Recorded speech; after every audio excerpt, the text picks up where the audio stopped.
በዛሬው ዕለት በኢትዮጵያ ኦርቶዶክስ ተዋሕዶና በኢትዮጵያ ካቶሊካዊት አብያተ ክርስቲያናት አማኞች ዘንድ የመስቀል ደመራ በዓል በድምቀት ተከብሯል። የመስቀል ደመራ በዓል ከሀገር ቅርስነት አልፎ በዩኔስኮ በኩል የዓለም የማይዳሰስ ቅርስ ሆኖ መመዝገቡ ይፋ የተደረገው በህዳር ወር 2006 ዓ.ም ላይ እንደነበርም ይታወሳል። ለዝርዝር ዜናችን ቀዳሚ በማድረግ ቀጥሎ ወደ እናንተ የምናደርሰው ጥንቅራችንም የመስቀል በዓል በዩኔስኮ የመመዝገቡ የቱሪዝም ፋይዳ ላይ ያተኮረ ይሆናል። በዓሉ በዩኔስኮ እንዲመዘገብ ያስቻለው ልዩ ነገር ምንድነው? በዓለም ቅርስነት መመዝገቡስ ምን ፋይዳ ይኖረዋል? እንዲሁም እስካሁን ምን ውጤት ተገኘ በሚለው ዙሪያ የቱሪዝም ሚኒስትር ዴኤታ ከሆኑት ስለሺ ግርማ ጋር ያደረግነውን ቆይታ ለሚከተለው ወደ እናንተ ይደርሳል።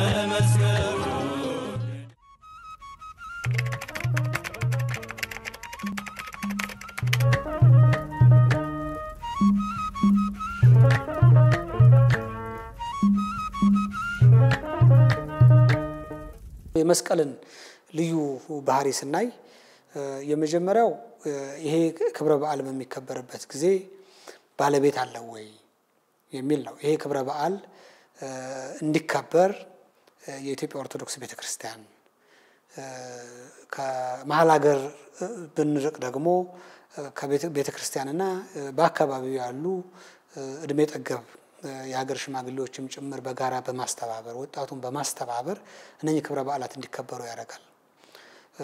በሚከበርበት ጊዜ ደግሞ በጣም ክሪቲካል እንደ ክራይቴሪያ የሚያዩት የሚከበርበት የሚታወቅ ራሱን የቻለ ቋሚ እና ዘላቂ የሆነ ቦታ አለ ወይ የሚለው ሁለተኛው መሰረታዊ እንደ መስፈርት ነው ማለት ነው። በእኛ ሀገር ስናይ የመስቀል ክብረ በዓል በሀገራችን በየህብረተሰቡ ቀዬ በትልልቅ አደባባዮች በተለያዩ ቦታዎች የመስቀል ክብረ በዓል በሚደርስበት ዕለት ደመራውን ከማዘጋጀት ጀምሮ እስከ አክቹዋሊ የደመራ ስርዓቱ ድረስ የሚከበርባቸው ቦታዎች አሉ። እሱንም ያሟላል ማለት ነው።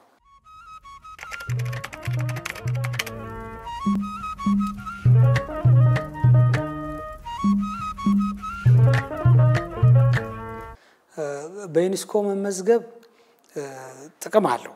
የመጀመሪያው ጥቅም በእኔ እምነት በተለይ ለእንደኛ አይነት ሀገር በጣም ብዙ ማስተዋወቅ ለሚጠይቀን ብዙ የማስተዋወቂያ ፋይናንስ ለምንጠየቅ ሀገራት እንደገና በዓለም ላይ በጣም በርካታ ሀገራት በዩኔስኮ የተመዘገቡ ቅርሶችን ይዘው ብዙ ሚሊዮን ቱሪስቶችን መሳብ የቻሉ ሀገራት አሉ። ለምሳሌ ፈረንሳይ እስከ 90 ሚሊዮን ቱሪስት በአመት ይስባሉ። ሌሎች ሀገራትና አሁን እነ ጣሊያን ካየህ ስፔን ካየህ ቻይና እነኚህ በጣም ብዙ የዓለም ቅርሶች ያሉባቸው ሀገራት ናቸው። በጣም ብዙ ቱሪስት የሚስቡ ሀገራት ናቸው። በእኛ ሀገር ብዙ የዓለም ቅርስ ያለበት ሀገር ነን። እንደ አፍሪካ ግንባር ቀደምንም ነን። ግን እንደ አፍሪካ አህጉር አጠቃላይ የተመዘገበው ቅርስ አነስተኛ ነው። ስለዚህ ኢትዮጵያ እንደ ሀገር ለራሷ ብዙ የዓለም ቅርስ ያለበት ቀዳሚ የአፍሪካ ሀገር እንድትሆን የዩኔስኮ ቅርሶች ማለት በዓለም ላይ የተለዩ ቅርሶች ማለት ናቸው።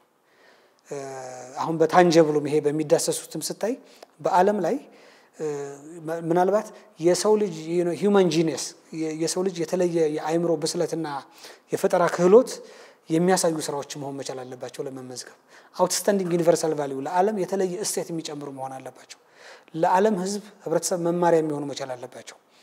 ስለዚህ እነዚህ ነገሮች አሉ ብለን አስተዋወቅን ማለት የዩኔስኮ ሬጂስተርድ ነው ስትል እነዚህም ብቻ ፈልገው የሚጎበኙ የዓለም ሀገራት ቱሪስቶች አሉ። ስለዚህ እነዛን ቱሪስቶች ታርጌት አድርገን እንድናመጣ ያግዘናል። ብዙ መድከም አያስፈልግም። የዩኔስኮ ቅርስ ነው ካልክ በቃ ይታወቃል። በጣም የተለየ ነው። መታየት ያለበት ነው። እንደ ማንዳቶሪ ቱሲ መስት ቱሲ ዴስቲኔሽን ነው ማለት ነው። ስለዚህ በዛ ደረጃ የሚታይ ነው።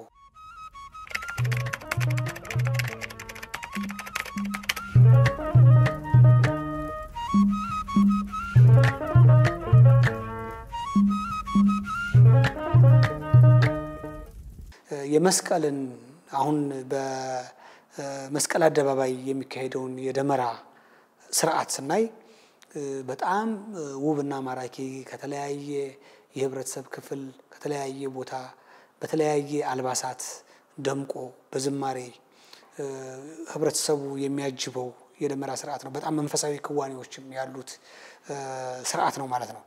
ይሄ ስርዓት በአንድ ከአሜሪካ ወይ ከቻይና ወይ ከጀርመን ወይ ከአፍሪካ ከደቡብ አፍሪካ የሚመጣ ቱሪስት በፍጹም በሱ ሀገር አይቶት የማያውቀው አስቦት የማያውቀው ለመጀመሪያ ጊዜ ምናልባት በህይወቱ የሚያዩ ስርዓት ነው።